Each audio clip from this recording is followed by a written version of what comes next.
Bom, muito bom dia a todos. Vamos dar início a mais um webinar Spark Sarco. Hoje vamos falar de automação em malha de controle. Estamos com o Cauê Pereira. Ele é especialista na área de tecnologia, engenheiro e tem bastante experiência na área de automação. Algumas informações antes da gente dar início ao nosso treinamento. A gente faz uma pesquisa de satisfação ao final do nosso treinamento, que ajuda a gente a melhorar sempre. Então, a gente pede para que todos respondam a nossa pesquisa de satisfação e a gente também faz a emissão de um certificado. Então, caso você tenha interesse em receber um certificado desse treinamento, a gente pede que você participe com a gente até o final e responda a nossa pesquisa de satisfação. A gente está terminando essa série de webinars, agora dia 16 de maio, e ainda nesse mês a gente já montou um calendário para os próximos treinamentos, e a gente vai estar lançando esse calendário no nosso LinkedIn, Spark Sarco Brasil, e a gente vai estar mandando também por e-mail para todos os que estão aqui participando com a gente e para os nossos clientes. Bom, pessoal, espero que vocês tenham um bom treinamento. Cauê, fique com a palavra. Então, obrigado a todos. Obrigado, Rachid. Bom dia a todos. Só uma pequena correção, é Cauê Monteiro Pérez, tá? E vamos lá, sextou. Ontem nós tivemos um pequeno, né, problema na plataforma, que era para ter acontecido ontem, né, nesse mesmo horário, mas hoje vamos, né, empolgados aí, que já no início do começo do final de semana. Bom, o que eu tenho para falar para vocês, né, primeiramente agradecer a disponibilidade do tempo que vocês estão tendo para poder se dedicar, escutar um pouco do que a gente tem para falar. A gente não tem a pretensão, né, é claro, todo mundo ter o conhecimento, né, aprimorado, né, de toda a informação que a gente vai passar, mas se a gente conseguir, de certa forma, dar a curiosidade, né, para vocês conseguirem pelo menos ter esse entendimento inicial sobre isso, porque muita gente tem dúvida, principalmente nessa parte de controle automático, e a gente conseguir dar um norte, né, um horizonte para vocês conseguirem, de certa forma, melhorarem os seus processos, terem um ganho de performance, a gente já vai estar muito satisfeito com isso.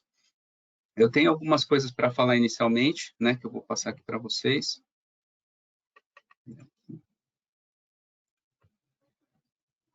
Que é referente ao que o Rachid tinha comentado, a gente vai ter o certificado, né, de participação a partir para as pessoas que conseguirem concluir, né, ficarem até o final da apresentação, vai ter um questionário, vai ter algumas perguntas, e a gente já emite o certificado. Isso é bem bacana, né, para poder dar esse início, né, de conhecimento técnico, e a gente tem certeza que vai ajudar bastante. Toda apresentação que a gente começa, a gente tem um momento bastante importante dentro do grupo. Eu estou há pouco tempo na empresa e isso me chamou muito a atenção e eu fico muito satisfeito de estar aqui, né, junto com vocês e nessa companhia. E eles têm um momento de segurança e toda apresentação, toda reunião que a gente inicia, a gente fala um pouco sobre segurança. É um tema muito importante, principalmente agora que o home office, né, saiu de algo que era desejado para algo que se torna obrigatório, né, hoje no nosso momento atual. Né? Então, a gente vai falar um pouquinho aqui referente ao momento de segurança, alguns tópicos principais, né, referente à escolha da cadeira, do confortável. Eu, sinceramente, fui bastante resistente a isso, mas tive que fazer a aquisição de uma, e ela ajuda muito, e ela faz total diferença. Escrivaninha ou mesa, né, que você tenha um apoio, que tenha na altura correta também. Os objetos que tenham a distância certa, né, para você não ter que se deslocar e fazer esse movimento que possa prejudicar o andamento, né, do seu trabalho.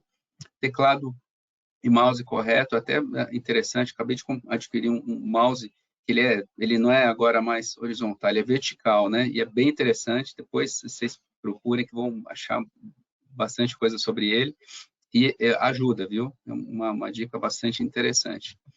Telefone, né, deixar ele sempre próximo, né, do ouvido, né, para você conseguir escrever. Monitor à distância tem que estar diretamente à sua tela, né, um braço de distância para você conseguir fazer ter o apoio correto, né, não ficar ele tão curvado.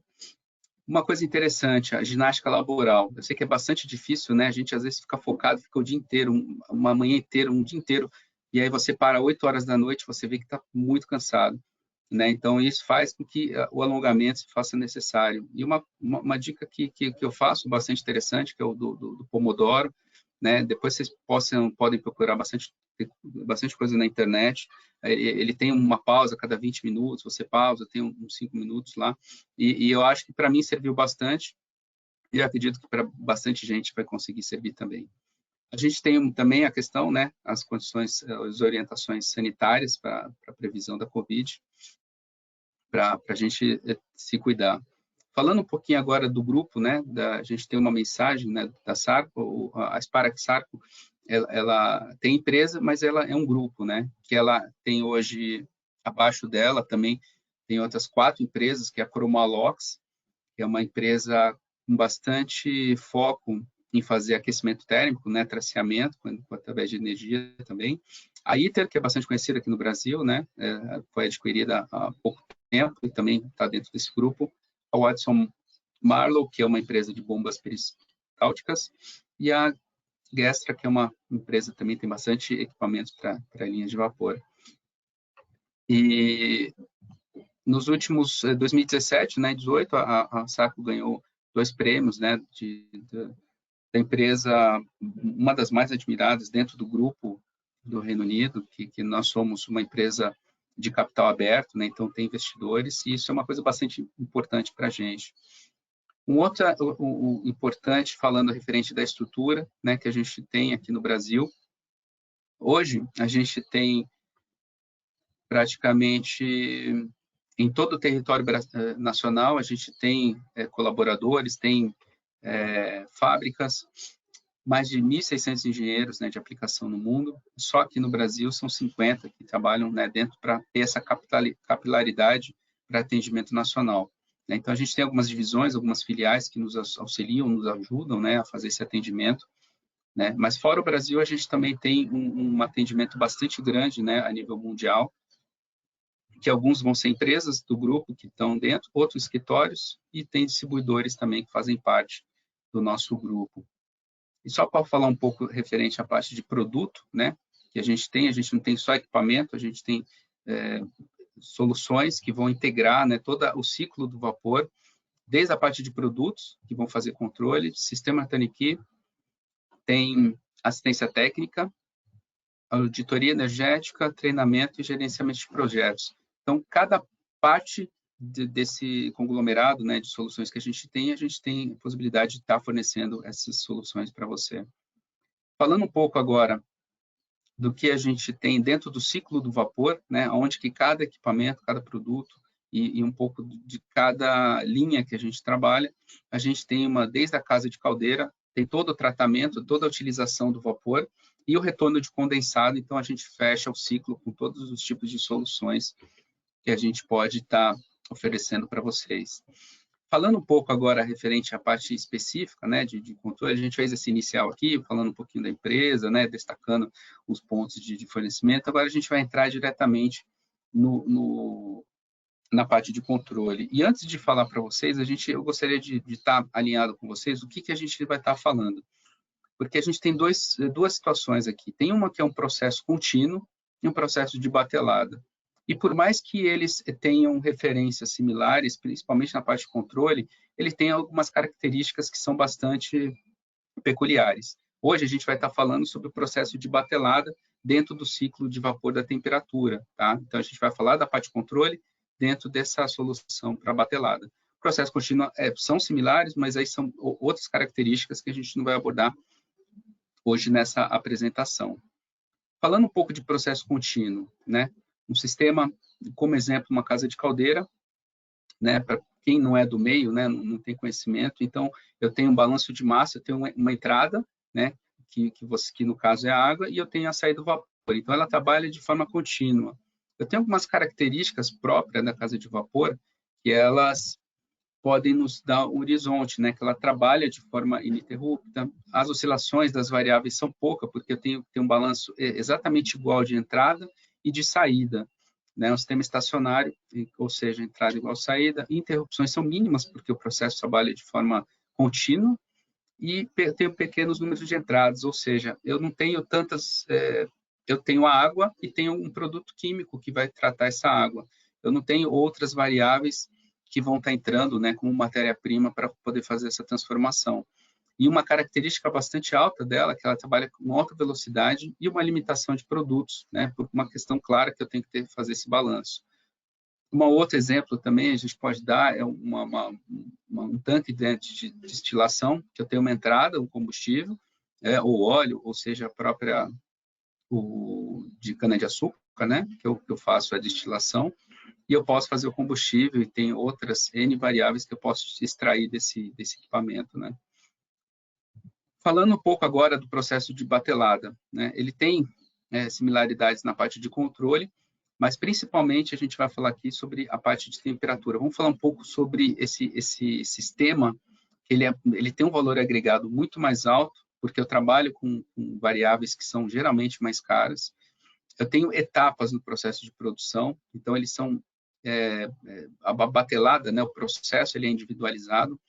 Eu tenho também um produto mais complexo, então, ou seja, o meu tempo, tanto que eu vou trabalhar com vapor, tanto que eu vou trabalhar com a saída, eles são muito difíceis de você trabalhar, então eu preciso ter um cuidado maior referente como que eu vou trabalhar isso. Né? E o lead time, né, o tempo, né, de lead time geralmente é grande, ele não trabalha com entrada e saída automática, né? Ele tem uma defasagem bastante grande. Então, um ponto principais, eu trabalho com variedades e etapas do processo. E aí eu vou entrar exatamente agora dentro desse universo aqui do batelada, falando um pouco, né, dando um exemplo aqui de um processo típico onde a gente tem a questão do vapor e onde a gente tem a questão de entradas de variáveis. A entrada de variáveis que a gente vai estar conversando são, como exemplo, essas válvulas on-off, né, do lado direito do tanque, onde eu vou ter produtos, né, vou ter matérias-primas, eu vou fazer a inserção desse material dentro do meu tanque, nesse caso de mistura, vou fazer um controle ali de etapas, qual produto vai entrar primeiro ou antes, e eu vou ter que ter obrigatoriamente, nesse caso, um controle de temperatura, porque eu vou fazer um aquecimento desse meu tanque para fazer essa reação desse produto.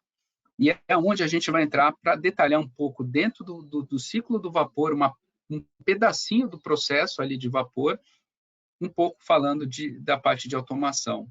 Né? Então, a gente vai falar um pouco do elemento primário, né, que eu vou pegar esse nível de temperatura, vou levar para o meu controlador e o meu controlador vai fazer a realimentação da minha válvula. A gente vai entrar dentro desse sistema de controle. Né? Como que, por exemplo, um sistema automático vai trabalhar de forma a melhorar a performance do meu equipamento em comparação com um sistema manual ou um sistema que não seja automático. Falando um pouco desse sistema, né, eu começo aqui falando de um sistema que é bastante utilizado e é bastante aplicado, tá, em alguns processos industriais que a gente tem, que é o controle manual de temperatura. Por diversas empresas que a gente teve experiência, o controle da temperatura era feito de forma literalmente manual. Eu tinha um operador que ele lia a temperatura, né, que vinha do PT100 e fazia o meu controle através do potenciômetro que trabalhava diretamente no sinal 420 do meu posicionador. Então, ou seja, eu ficava olhando a temperatura. Quando eu estava chegando perto, eu ajustava. E é interessante, né? Porque você tem operador, dependendo o operador que trabalhava, você tinha um resultado de produto final diferente, porque interferia muito no processo a questão da variabilidade da temperatura dentro desse processo. Isso é uma coisa que não é tão difícil de localizar, né? Mas é um caso que pode acontecer. E eu vou dar um exemplo, tá, para vocês, como que esse processo ele se comporta dentro de um set point que eu deveria ter, né, de um valor de set point, de um valor variável, né, que ele está, e ao longo do tempo, como que ele poderia estar variando. E vocês notem que essa questão, né, nesse próximo slide aqui, dos picos, principalmente da temperatura, você vê que o ajuste que ele fazia para tentar chegar no ponto, isso gerava, claro, um ponto que poderia interferir dentro do processo final, né, do meu produto, como também, principalmente, é do consumo de vapor. E aí eu gostaria de mostrar para vocês aqui nesse próximo slide, vamos fazer uma conta aqui rápida, né? Só para a gente ter uma noção de quanto que isso impactaria no nosso valor. E eu gostaria que vocês gravassem esse valor, que no final a gente vai voltar. Né? A gente colocou aqui uns dados de processo, uns dados reais, né? Que a gente tem de conhecimento. Tem a quantidade de água, a pressão de trabalho são 10 quilos, o calor específico, 4,186 kJ por quilo, né? Em graus. O set point, que deveria ser 82 graus.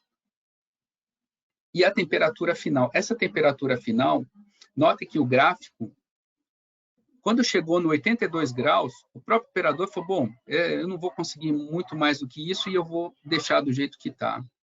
Só que o que aconteceu? Eu tenho um problema no meu processo, uma característica, que uma máquina que estava puxando vapor, ela parou. A partir do momento que ela parou, ela disponibilizou mais quantidade na linha. Isso fez com que eu tivesse uma oscilação do meu processo. Só que o que aconteceu? Esse operador ele não estava mais preocupado, não estava mais focado ali em determinada no processo. Então ele ficou durante algum tempo uma temperatura quase 12 graus, né, 10 graus acima do que ele tinha presetado. Isso gerou dentro dessa carga térmica na casa de 4.186 quilojoules, né? Se a gente transformar isso em vapor, a gente está falando de 2.090 quilos. E eu queria que vocês gravassem, né, esse dado, que aí vocês podem depois multiplicar por tempo, para vocês terem o custo do vapor, para vocês terem uma noção de quanto que isso poderia impactar, tá, dentro do seu processo. Essas fórmulas, depois a gente pode disponibilizar para vocês, né, até para facilitar. E aí eu vejo com o Rashid para poder mandar isso aí para vocês e como que foi feito, né? Eu não vou abrir isso aqui, não vou detalhar a ponto de descrever a fórmula, né? Porque a gente não tem tempo, mas com calma, né? Se a gente tiver uma outra oportunidade, a gente pode entrar específico nesse ponto para você poder detalhar. E aí, quando a gente agora sai do horizonte de temperatura manual, né? E aí a gente começa a fazer um controle automático de processo, a gente já tem duas situações, né? Ainda não chegou no ideal, mas a gente tem dois momentos.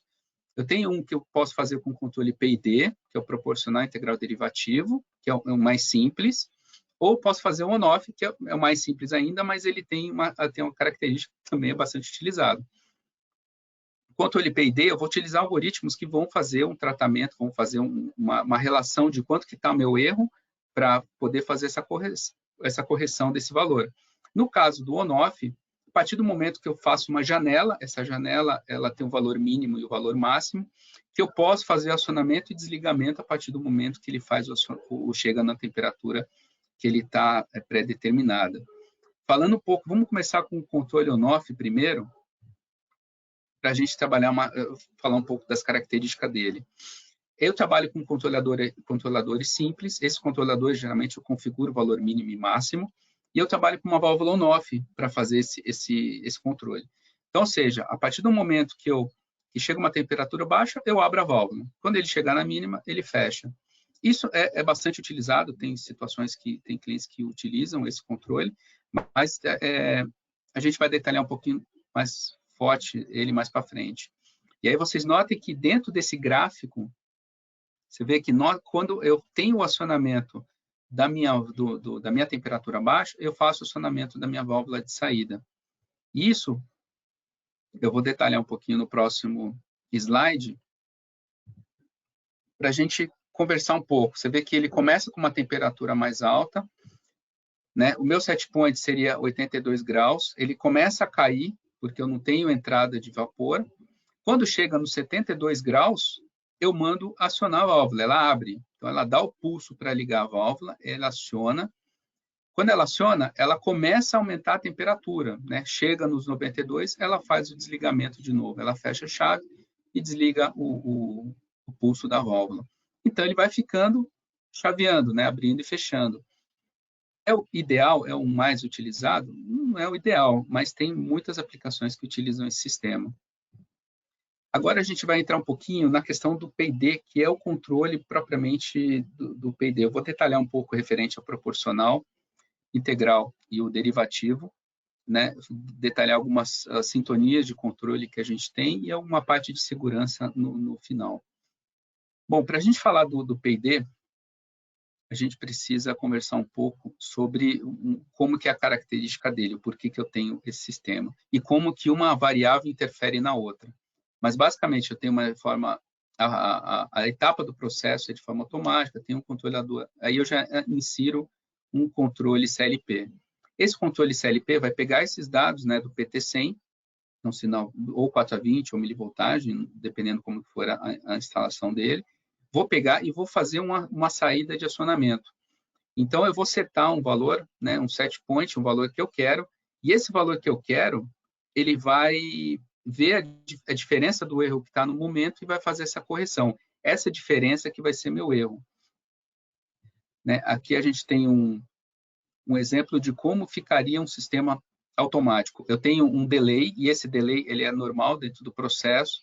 Eu vou ter uma curva de adaptação, vou ter um tempo de subida e depois eu vou ter uma estabilização.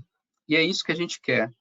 Né? E aí a gente tem esses parâmetros, a gente vai calcular para chegar no melhor disponibilidade do processo, né, da curva possível.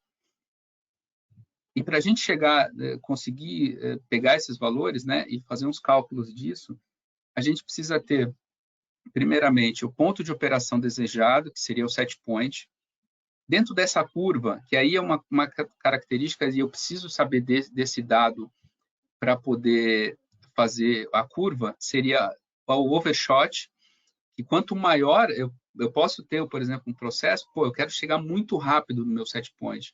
Só que a partir do momento que eu coloco valores adicionais, principalmente proporcionais integrais, ele vai fazer com esse overshot, que seria a saída desse ponto desejado, muito alto. Né? Então, isso não é o desejado. Então, eu preciso saber quanto máximo desse overshot, né, que seria essa saída desse ponto desejado, eu tenho disponibilidade para ficar. Um outro tempo que eu preciso ter é o tempo de estabilização. Esse tempo de estabilização, eu tenho inicialmente um delay dentro do meu processo, a partir do momento que eu tenho o set point, eu tenho um delay até meu processo começar a responder e o tempo de estabilização. Normalmente, você pega pela metade da segunda curva. Nesse caso, ainda tem uma outra acima, né? Mas para efeito didático, a gente pegou, esse seria o cenário ideal. E esse tempo de estabilização é fundamental para a gente depois programar o controle P&D, porque tem algumas metodologias que utilizam esse tempo de estabilização para você poder melhorar a sua performance de acordo com a sua necessidade de processo. E você tem esse raise time, né, que seria o tempo de subida. Esse daí, ele vai te dizer, por exemplo, o quanto você quer ser mais rápido ou mais lento. E aí você pode corrigir esse raise time dentro dos valores de P&D. Então, a gente precisa ter esses dados. E aí a gente vai falar um primeiro, né? O primeiro que é o mais... que ele está em todos os controles, ele é o primeiro e ele tem um porquê dele estar dessa forma. Ele é o erro, o controle do valor proporcional. Eu tenho até esse gráfico que ele mostra assim, eu posso colocar valores muito baixos e muito altos. Muito alto não significa que ele vai ser o melhor. Significa que quanto maior esse valor, ele tem... Note que a curva do raise time, ele vai ser menor, tá vendo? Que ele abaixa.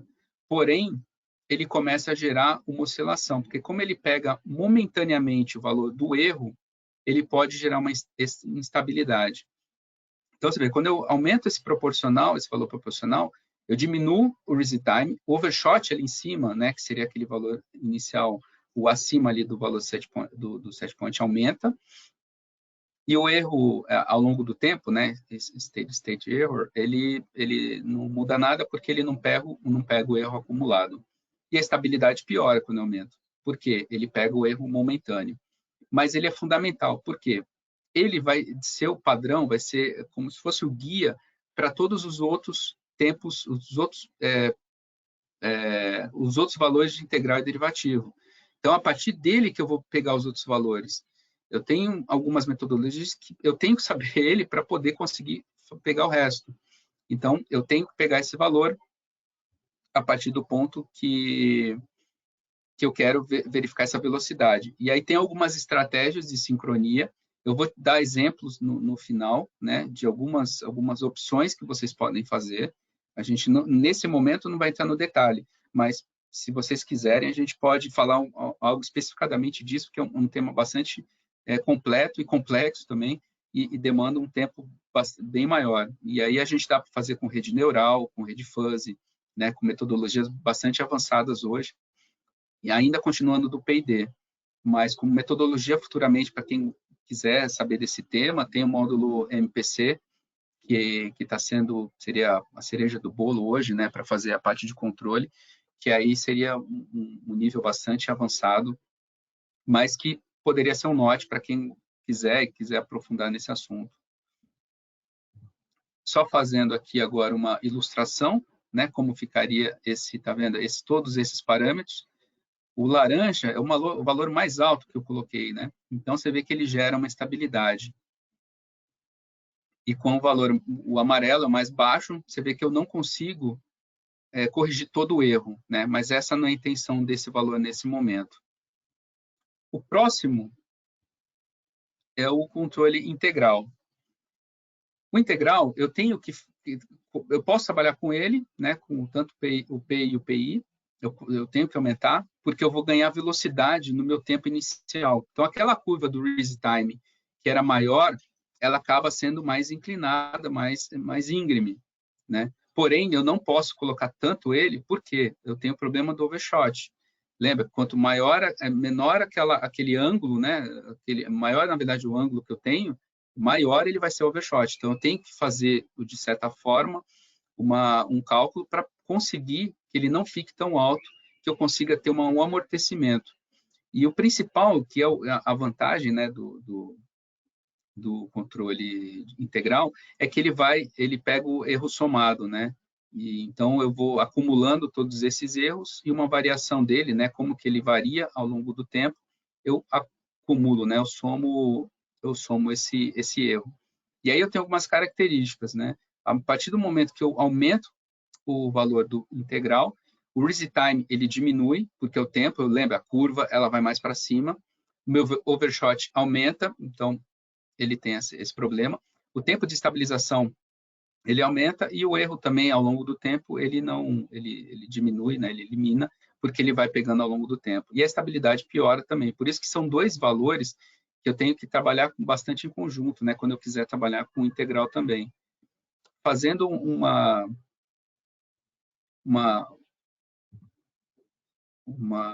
aqui um gráfico, né, de como seria o funcionamento dele.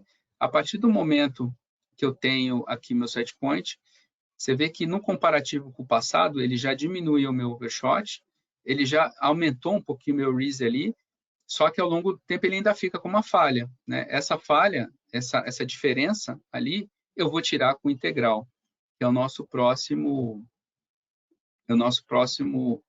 valor que a gente vai conversar. Bom, o que o integral faz? Basicamente, eu vou pegar todos aqueles, a diferença, né, do erro que a gente tem ao longo do tempo e vou fazer com que ele vá somando aos poucos até ele chegar no set point. Então, ele seria, por exemplo, se eu tiver uma diferença que ele não estabilize, o D ele vai fazer essa correção. Ele não é obrigatório, tá? Porque às vezes com o PI, o proporcional e o integral, eu já consigo fazer essa junção, né? Essa sinergia para que os dois converjam. Mas se eu não tiver, dependendo do meu processo, eu tenho que usar o derivativo também. Então ele faz esse ajuste fino depois. E aí eu ficaria aqui uma outra curva, né, referente ao meu set point, como que ele trabalharia. Aí ele já corrige, né, no caso desse processo específico, o meu erro para o meu set point. Então, a gente conversou aqui sobre, né, esses três valores do P&D junto com o automático manual, que você abre e fecha. E aí eu tenho agora a gente comparativo, não sei se vocês recordam que a gente tinha conversado um tempo atrás, referente ao cálculo de gasto referente à energia, à carga térmica. Então, olha só que interessante agora, nós pegamos os mesmos dados, só que agora, ao invés da gente utilizar o valor da diferença que ficou, a gente está utilizando o valor do set point, que a gente colocou, com uma variação de 1% em média. Fez os mesmos cálculos, agora com uma diferença de 2, né, a variação. E olha o valor final que agora que eu tenho, que seria o meu gasto, né, minha carga térmica do vapor. A gente está falando de 418 quilos. Se a gente comparar com os 2090, que era inicialmente, você vê que isso representa, né, eu não ter um sistema automático, representa muito dentro da minha conta. Isso aí é um valor absoluto de combustível que eu estou gastando a partir do momento que eu não tenho um sistema desse. Por isso que a gente fala muito no controle automático, utilizando PLC, controladores, né, e fazendo esse investimento dentro dessa tecnologia, que o valor ele se paga, né? E mesmo que eu tenha oscilação no processo, eu tive a mesma oscilação, só que eu já não tenho a variação, porque o meu controlador, o meu PD, ele faz essa regulagem, né, se eu tiver alguma diferença fora. E aí, a gente tem que levar em consideração que, para fazer esse tipo de controle automático, e aí eu acho que talvez seria gastar um pouco mais de tempo, né, falando sobre isso, que seria a sintonia, né, dos controladores. Muita gente me pergunta, pô, mas que número que eu ponho no PI, no PID, só uso PD? Isso aí eu tenho uma resposta assim, depende. Depende como que é o seu processo. São 3 informações básicas que você precisa ter do seu processo. Primeiro, qual que é o ganho dele? O quanto que eu represento, por exemplo, eu colocar 1 quilo, né, de massa de vapor, o quanto que ele vai responder em temperatura. Então, esse seria o ganho geral dele. Eu preciso saber o delay. Esse delay é quanto que eu começo a trabalhar no meu acionamento e quanto tempo ele demora para responder. Então, esses dados eu preciso ter principalmente para saber como que é a metodologia que eu vou utilizar. Essas duas que eu vou mostrar para vocês agora, eles se baseiam nesses trabalhos do Ziegler, Nichols, que são 2 pessoas, 2 caras que desenvolveram essa técnica, e o método de curva de reação. As duas funcionam muito bem, e tem vários projetos já desenvolvidos com eles. Mas você fala assim, tem algo que seja melhor? Tem. Eu vou mostrar no próximo slide para a gente poder ficar bastante alinhado. Falando um pouco desses 2 métodos, todos aqueles valores que eu tenho da oscilação, eu tenho um tempo de oscilação máxima e mínima. E ali eu consigo saber o período. Com esse valor do período, eu consigo fazer um cálculo dentro dessa metodologia, desse trabalho deles, e eu acho o valor do PI, e aí baseado no P, que é o proporcional. Lembra que eu falei, o proporcional ele é o mais interessante, ele é o mais importante, tá? Melhor dizendo. E esse valor do proporcional, ele me dá todos os outros valores, né? O método de curva de reação, eu deixo o mesmo sistema de malha fechada, eu deixo ele aberto, eu não tenho o retrofit, e vejo como que é a curva dele. Se ele for uma curva em S, eu consigo fazer essa curva de reação, aí tem uma série de cálculos que você precisa desenvolver, e aí você consegue pegar os valores do PID. Mas eles não são os únicos, né? De alguns anos para cá, algumas décadas, a gente tem algumas outras metodologias de sintonia que são bastante eficazes. Isso aí eu estou falando aqui, eu até destaquei aqui, que são o método fuzzy e o método de rede neurais. Esse rede neurais, particularmente falando, é um dos que eu mais gosto, né? dos que eu mais tenho interesse, né? de estar desenvolvendo. Eu não sei se todo mundo conhece, né, a rede neural, mas basicamente são pesos que eu tenho uns inputs de entrada. Esses inputs de entrada, eles têm pesos, né, como se fosse um neurônio mesmo, né? E é baseado nesse peso que eu desenvolvo, né, para me dar minha saída, eles vão colocando um valor, um peso maior ou menor. E ali, de acordo com o meu processo, eu consigo saber o peso exato e ele me dá o valor proporcional integral derivativo máximo, né, de melhor performance dentro daquilo que eu coloco como parâmetro. Então, esse seria um dos casos, com exceção do MPC, que aí fugiria um pouco desse sistema que a gente está conversando, seria um sistema bem mais avançado. Pra vocês terem uma ideia, o MPC ele é utilizado hoje para controle automotivo daqueles carros autônomos, né? Se vocês gostam, por exemplo, de como que eles funcionam, você vê que ele ali é um P&D, né? Você tem ali um valor, um tempo de reação, você tem uma curva, né, que você precisa saber a velocidade, então são mais avançados, obviamente. Mas tem algumas empresas que já estão adotando o MPC como melhoria dos seus processos, porque pelo MPC eu consigo fazer previsão, né, saber uma previsibilidade baseado em outras variáveis que não somente o meu processo. E aí sim, aí seria algo um plus que se até na pesquisa vocês quiserem que eu retome esse tema, né, com mais detalhes, com mais calma na frente, a gente pode conversar e aí eu fico aberto também para a gente poder discutir referente ao tema, porque eu tenho bastante apreço por ele. Mas o interessante assim de tudo que a gente conversou sobre a questão do proporcional integral derivativo, a sintonia dos controladores, ele tem uma única finalidade, tá? Uma das, mas eu particularmente eu aprendi dentro da Sarco a ser assim, que é a segurança. Todos eles buscam. Eu tenho uma segurança do processo, eu tenho uma segurança dos operadores, eu tenho uma segurança do funcionamento do meu processo. Então, isso faz com que a gente tenha também equipamentos que tragam essa mensagem, tá? E um deles, né, quando a gente quer falar, por exemplo, eu gostaria de falar sobre a válvula de bloqueio, que é um equipamento que hoje em dia, né, eu falo como uma pessoa de bit byte, né, que a gente olha para o PLC, pô, vou colocar agora isso aqui na nuvem, vou colocar para fazer machine learning, inteligência artificial. Só que quanto mais a gente olha para cima, a gente vê que, por exemplo, quem vai fazer o controle, quem vai fazer a parte principal é o elemento primário. Agora, imagina se eu faço todo um cálculo de um algoritmo mais avançado possível, só que lá embaixo, o meu equipamento ele tem uma deficiência que eu não consegui computar dentro do meu modelo de aprendizado de máquina.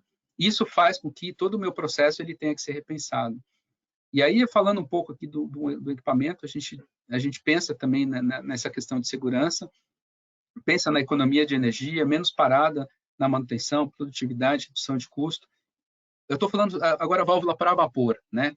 Principalmente ponto crítico. Eu tenho alta ciclagem, eu tenho um equipamento que ele tem que fechar realmente na hora que tem que fechar, abrir a hora que tem que abrir, eu tenho que ter segurança no funcionamento dele. Agora, imagina hoje, falando do vapor, quem conhece o vapor sabe que ele é um elemento muito crítico, talvez um dos mais críticos. Eu tenho alta pressão, eu tenho alta ciclagem, né? Eu tenho alta temperatura, e tem uma velocidade muito grande. Isso faz com que meu elemento de campo ele tem que seguir exatamente nos mesmos critérios que eu vou adotar dentro lá em cima no machine learning, por exemplo. Então, agora, se eu te falasse, por exemplo, um equipamento que ele chega a 250 mil operações, né? E essas 250 mil operações, a gente trouxe para dentro de casa e falou, não, agora vamos, né? A Sarco que está fazendo isso? Não. A gente contratou uma empresa, uma certificadora independente, que ela garante, tá, o funcionamento dessa válvula para 250 mil operações para fazer bloqueio. E com isso, a gente tem uma disponibilidade de uma garantia estendida. Essa garantia estendida vale por 3 anos ou 100 mil ciclos, né? Isso, hoje no Brasil, você não encontra ninguém que faça isso. Então, para você ter uma disponibilidade, ter uma segurança, a gente tem um dispositivo, né, que é uma linha bastante padrão aqui dentro da Sarco, que a gente também está disponível, né? E falando um pouquinho aqui agora desse produto, o que é um ponto crítico, né? É qualquer válvula, né? Se a minha planta inteira é ponto crítico, não. Quando eu falo em ponto crítico, eu estou falando na automação do ponto. Eu preciso colocar um sistema, preciso ter um atuador, né? Descarga de fundo de caldeira, uma coisa que me chamou muita atenção, né? Vindo da parte eletroeletrônica, a gente pega dentro da caldeira, a gente faz a medição, por exemplo, a NR, né? 13 lá para as válvulas de segurança. Tudo bem, ótimo. Aí você esquece a descarga de fundo, né? Que é algo que é extremamente essencial. Imagina que eu mandei ela abrir, ela não abriu, ficou fechada. O quanto que a minha caldeira pode ter problema com isso? Uma válvula que ela pensa também muito em segurança, que ela pensa na segurança dos operadores, que ela pensa também nos equipamentos de válvula shutoff, né? Quando eu estou falando, por exemplo, que eu preciso travar o equipamento, né, manutenção corretiva. Então, essa disponibilidade desse equipamento que a gente tem à disposição de vocês, isso é estou falando agora, né, da Saco, que já tem bastante tempo já desenvolvendo esse tipo de produto, especificadamente para esse tipo de válvula, e aí a gente tem que fazer a conta. Aonde que eu vou colocar meu custo de aquisição, meu custo, né, de funcionamento? Quanto tempo que ela vai operar, né, que ela tem essa relação? Então, isso que é importante para a gente. Eu acabei um pouco antes aqui do previsto. Eu acho que, Rashid, a gente até podia abrir, né, para pergunta agora. Com certeza, Cauê. Pessoal, se vocês tiverem pergunta, fiquem à vontade. Até o momento eu não recebi nenhuma pergunta ainda, mas fiquem à vontade para fazer. A gente tem ainda um tempo. Acho que o Cauê aí tá disponível para a gente. Sim, se tiver qualquer dúvida e até questionamentos ou alguma coisa que queira que a gente queira conversar, a gente está à disposição. Eu vou deixar aberto aqui o espaço de perguntas. A gente tem mais um tempinho, então fiquem à vontade, tá, pessoal? Aí assim que aparecer uma pergunta, eu abro aqui o microfone e falo para você, tá, Cauê? Tá.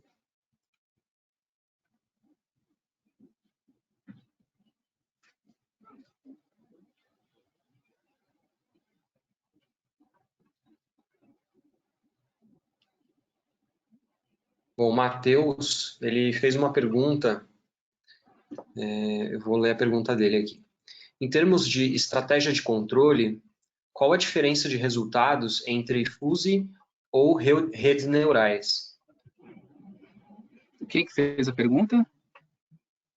O Matheus. Matheus. Excelente pergunta, Matheus. Bom, vamos lá. Eu consigo detalhar isso de forma que você, por exemplo, pensa num robô, tá? O robô, se você programar ele, eu não vou nem falar de outras estratégias, tá? Eu vou falar, por exemplo, que ele precisa ir de um ponto para outro. Esse ponto para outro, ele tem alguns obstáculos. Eu posso fazer com que esse robô, ele crie estratégias que ele vai desviando desses obstáculos até ele chegar onde eu quero. Essa é uma estratégia do fuzzy, tá? Eu crio uma estratégia e ele vai se ajustando até o ponto que eu quero. Seria um sistema bastante utilizado e é utilizado, tá? Porém, com a rede neural, eu não vou dizer que ela veio substituir, né? Quem gosta de fuzzy vai até achar, né, puta, é péssimo. Mas eu consigo, por exemplo, com a rede neural, fazer com que esses pesos, ele me dá muito mais liberdade, eu coloco muito mais variável ali dentro. Eu tenho uma palestra bem interessante sobre o tema, principalmente já voltada para processo, que se a gente tiver disponibilidade para fazer um webinário, ou se vocês quiserem, eu posso até fazer. Mas, basicamente, esses pesos que eu vou colocar não é só do processo. Ele me dá liberdade para colocar outras variáveis, que não seja somente, por exemplo, se eu quero fazer um controle de temperatura, eu não preciso colocar só a temperatura. Eu coloco outras variáveis e dou um peso para essa variável. E aí, dentro do meu back forward, né, que ele vai fazendo o cálculo inverso para fazer o ajuste, ele vai levar isso em consideração. Por isso que ela é muito utilizada e está sendo muito trabalhada hoje, né? Isso quando eu não estou falando de sistemas avançados de MPC. Estou falando só de sistemas que você tem só utilizando o P&D mesmo. Depois eu não sei se vai ter o e-mail das pessoas aqui, ou Rashid. Tem sim, Cauê. A gente Tá, pode depois passar eu um posso e-mail. mandar para vocês. Ótimo. Eu passo um e-mail referente ao tema e principalmente algumas orientações referentes a esse tipo de estratégia, mas é bem interessante essa pergunta. Chegaram mais duas perguntas, a do Thiago e do Mauro. Eu vou fazer a do Mauro primeiro, porque está mais em linha com o que você está falando, tá? Aí depois eu venho para a do Thiago. O Mauro pergunta o seguinte: qual é o ganho da lógica fuse em relação ao P&D com uma boa sintonia? Aí é uma questão bastante difícil, né? Porque isso aí vai variar muito, Mauro. Tem casos, por exemplo, que com a lógica eu consigo um resultado melhor, né? Eu consigo fazer um ganho de, por exemplo, de 2 a 3% em relação aos sistemas tradicionais, e aí precisa ver qual que é qual que é o seu ganho do processo. Mas, normalmente, utilizando uma lógica fuzzy, eu tenho de 2%, 3%, dependendo do caso, até um pouco mais. Mas eu tenho um ganho, tá? Aí só precisa fazer uma relação se, por exemplo, se isso vai valer a pena ou não. Legal, Cauê, obrigado. O Tiago, ele pergunta o seguinte, sobre esse sistema para descarga de fundo das caldeiras, qual a maior vantagem em relação às válvulas convencionais ou às válvulas mais utilizadas? Interessante. Na válvula de caldeira, por exemplo, esse tipo de válvula que a gente está utilizando, ele tem um acionamento médio, né, que a gente comentou, de 100 mil ciclos. Então, por exemplo, se você trabalha com uma válvula, né, on-off de caldeira a cada acionamento, a cada hora, a gente está falando de 24 horas, né, por dia. Então, a gente está falando no ano, né, quanto que vai ter isso no ano. Mesmo que quando a gente fique... Mesmo que a gente tenha aí quase 10 mil acionamentos, a gente está falando que uma válvula dessa aqui duraria pelo menos 10 anos. Né? Claro que não chegaria a isso, mas para você ver uma relação das convencionais, que o tempo de duração, de durabilidade, né, é pelo menos aí 40 vezes mais. Então, você tem uma segurança, né? Aí você tem que calcular, claro, o tempo de troca do equipamento, disponibilidade, né? Segurança, principalmente. Mas a nível de acionamentos, você vai ter pelo menos uns 40 vezes mais aí. Show de bola. Eu vou deixar em aberto aqui ainda mais uns minutos. Se o pessoal quiser formular as perguntas, a gente está à disposição, tá, pessoal? Tranquilo. Vai ter o meu LinkedIn, vai ter meus contatos, né? O que vocês precisarem também, fiquem à vontade, né? De cadastrar e entrar em contato também. E a gente está à disposição. Agradeço mais uma vez também a disponibilidade da SACO, né? De ter um tempo, né? Para a gente poder conversar sobre o tema. Tem bastante coisa, né? Acabei sendo bastante sucinto, mas é possível a gente fazer outros, né? Outros temas, né? Referente ao assunto também. Mas muito obrigado. Cauê, tem mais uma pergunta do Matheus. Ele pergunta o seguinte: pela prática da equipe em campo, existe quantidade significativa de processos que poderiam ser melhorados apenas com sintonia da malha de controle? Muitos, muitos. A gente tem relatos até que eu presenciei, pelo menos assim, em quase todos, 90% de todos os clientes que a gente foi fazer um tipo de trabalho de melhoria de sintonia, todos eles tinham deficiência. Ou por, às vezes, não conhecer como que é o processo, né, de como que eu chego nesses valores, ou simplesmente porque um processo que utilizava esses valores se utilizaram desses mesmos para o próximo processo. Então, sim, há muito campo para isso, principalmente se você, por exemplo, se o Matheus está imaginando não só com as metodologias tradicionais, estou falando já de trabalhar com MPC, ou trabalhar com rede neural, ou a própria fuzzy, tá? Então, tem muito campo, né? Ainda dá para se melhorar muito o processo.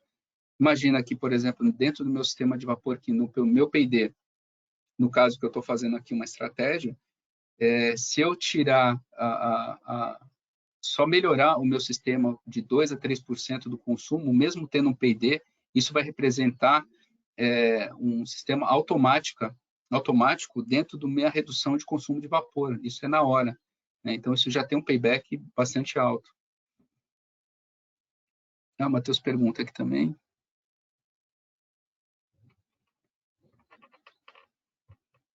Existem outras válvulas? O Celso pergunta o seguinte: a válvula certificada é de esfera. Existem outras? No caso, para o acionamento, Celso, seria essa. Seria a válvula esfera mesmo. Uma válvula nossa, né, própria da Sarco, que ela é esfera. Aí os detalhes do equipamento específico, aí se você quiser, a gente pode me passar um e-mail, eu encaminho, né, para o responsável e aí ele te detalha melhor referente ao produto, né, específico. Mas para o acionamento da certificação seria só essa mesmo. Legal. Existe alguma ferramenta da Sarco para ajudar na sintonia? Ou a Sarco está usando o MATLAB para as simulações? Então, não, na verdade, a gente está usando, no caso, seria, como é rede neural, geralmente que assim eu estou trabalhando, seria, tem da Microsoft, só que ele não é automático, né? Ele precisa configurar. Depois eu passo o nome dele, que a gente utiliza, não sei se pode falar aqui, mas é o Visual Code Studio, né? Que você consegue trabalhar com rede neural dentro dele. Aí você pode colocar o framework do Keras, que é um deles, e você já consegue fazer. Não é tão transparente assim do que eu estou falando, tá? Mas é o que é possível fazer. Com calma, se vocês quiserem, a gente pode fazer um exemplo de um sistema desse, se tiver uma outra oportunidade, né? Na prática, seria um webinar na prática, né? Como poderia funcionar. A gente pode fazer juntos também, utilizando. É um software free, ele é livre, né? Aberto, então você pode utilizar gratuitamente. Show de bola. Eu vou deixar aberto mais uns minutinhos, caso surja mais alguma pergunta.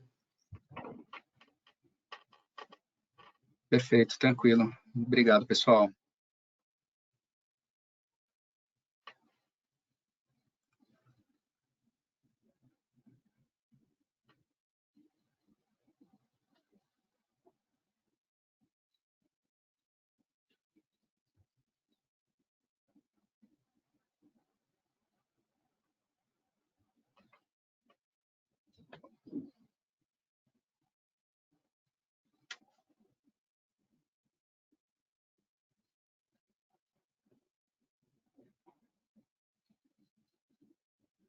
Cauê, o Matheus faz mais uma pergunta aqui em relação à parceria, se a SparkSark tem algum tipo de parceria com empresa de automação.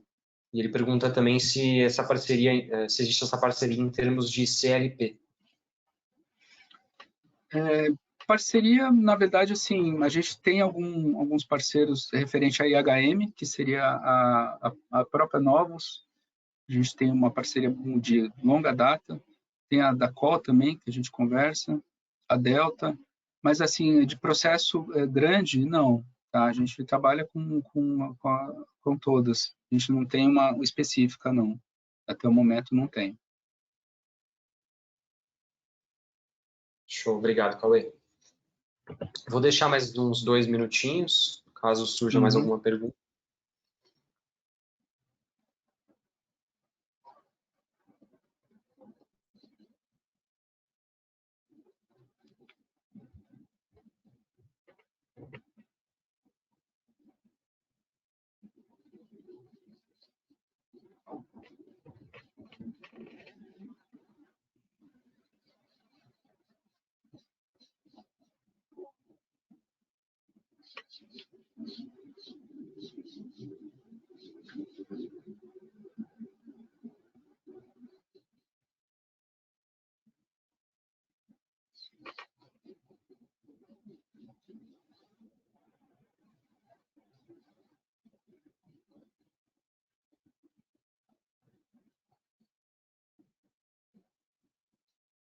Bom, Cauê, tem mais uma pergunta.